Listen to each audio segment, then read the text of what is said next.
Bonsoir à tous, le CHU de Nîmes innove, des mannequins sont désormais utilisés pour mettre les internes en situation.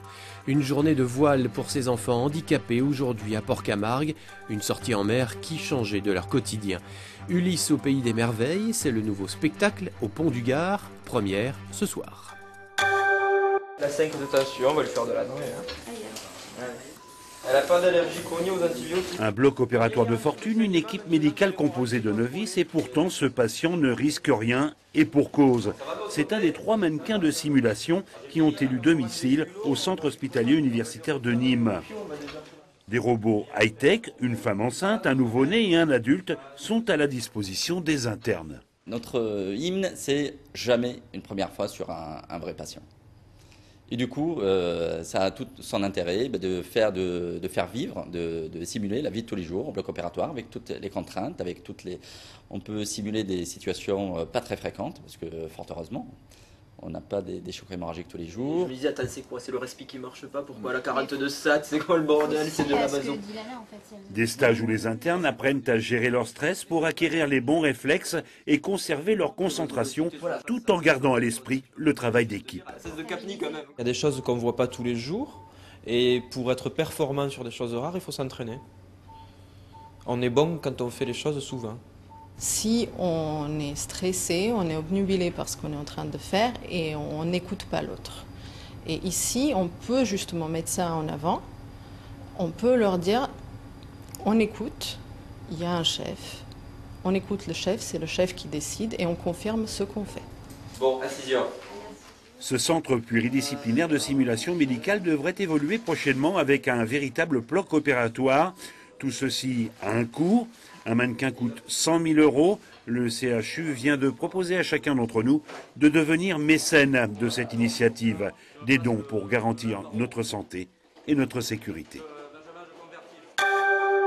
Voilà. Super Loïc. Comme le petit Loïc, une vingtaine d'enfants atteints de handicap moteur ont découvert la navigation à voile. L'initiative vient d'une entreprise française, leader sur le marché de l'appareillage orthopédique, avec un double objectif. De leur faire recouvrer de l'autonomie, d'une part, ça c'est à travers l'appareillage, et puis du bien-être, de pouvoir essayer d'oublier un peu leur situation de handicap dans la vie de tous les jours. Une fois sur l'eau, les moniteurs de l'association Voile pour tous ont assisté les petits dans leurs manœuvres. Un peu d'apprentissage, quelques montées d'adrénaline et beaucoup de plaisir.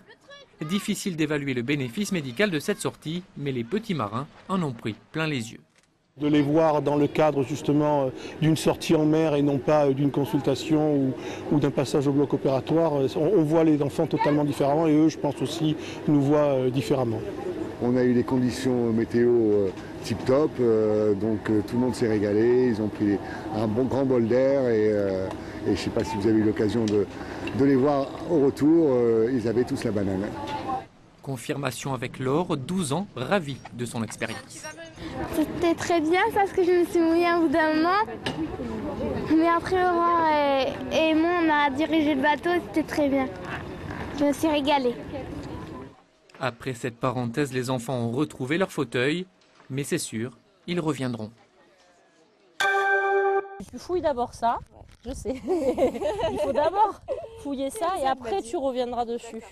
Bienvenue chez les coupeurs de tête. Nous sommes au Kellar. Voilà 10 ans que ces fouilles ont démarré sur un site occupé 6 siècles avant notre ère. Elles ont permis de mettre au jour 300 armes ou ce qu'il en restait, et plus rare, des dizaines de crânes, car les Gaulois coupaient à l'époque les têtes de leurs ennemis. C'est un fragment de frontal, donc le front avec les 2 orbites que vous voyez ici. Donc tous ces vestiges étaient découpés, mais on a plusieurs autres fragments, des fragments de mandibule, des pommettes, en fait tous les éléments du crâne et uniquement le crâne. Pour les journées de l'archéologie de cette fin de semaine, le site a ouvert au public et chaque découverte nous en apprend beaucoup sur cet ancien comptoir commercial. Ici, c'était un port, en effet, où arrivaient les bateaux provenant surtout de Marseille. On a beaucoup d'amphores qui viennent de Marseille grecque, qui amenaient jusqu'ici le vin qu'elle produisait autour et que les Gaulois aimaient beaucoup boire. Des têtes et des armes retrouvées au Kellar sont exposées au musée archéologique de Nîmes. L'exposition raconte les pratiques guerrières à l'âge du fer en France méditerranéenne. Elle est ouverte jusqu'au 31 décembre. Mesdames, messieurs, peuple de Méditerranée, bienvenue au pays des merveilles. Le groupe F de retour au Pont du Gard. C'est le 5e spectacle original depuis leur première apparition ici en 2008. Le thème cette année, Ulysse, au pays des merveilles. Le héros d'Homère fait une étape sur et au pied de l'aqueduc dans son parcours pour rejoindre Ithaque ou la Tante Pénélope. Selon le groupe F, il vient chercher dans la source du Gardon le don de clairvoyance. Ulysse a envie de venir, comme beaucoup de pèlerins ici, pour essayer d'accéder à la source. Manque de bol, le Gardon a atteint un dragon et le dragon est en train de protéger la source. Donc le dragon va demander à Ulysse de faire 6 épreuves pour avoir une chance de passer pour aller rejoindre Ithaque. Et ces épreuves, en fait, c'est un peu la rédemption d'Ulysse.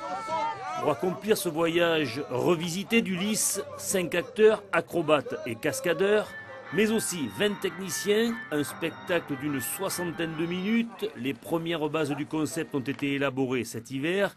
Il a nécessité 3 semaines de préparation en atelier et 1 sur le site. Les contraintes, c'est le respect de l'environnement, tout d'abord du monument, mais également de la nature qui nous environne. Et après, ce qui est un petit peu compliqué pour nous, c'est qu'on a cette année une scénographie très très étalée. On utilise tout le pont en projection ainsi que toute la falaise et le vieux moulin. On est sur un linéaire vidéo d'un peu plus de 500 mètres, rallongé d'une implantation pyrotechnique d'une centaine de mètres encore. Donc c'est une très très grande envergure pour nous. C'est ça qui est un petit peu compliqué à gérer. Quand la mythologie rencontre la romanité, à voir ce week-end et le prochain, les premiers pas d'Ulysse au Pont du Gard sont programmés à 22h30.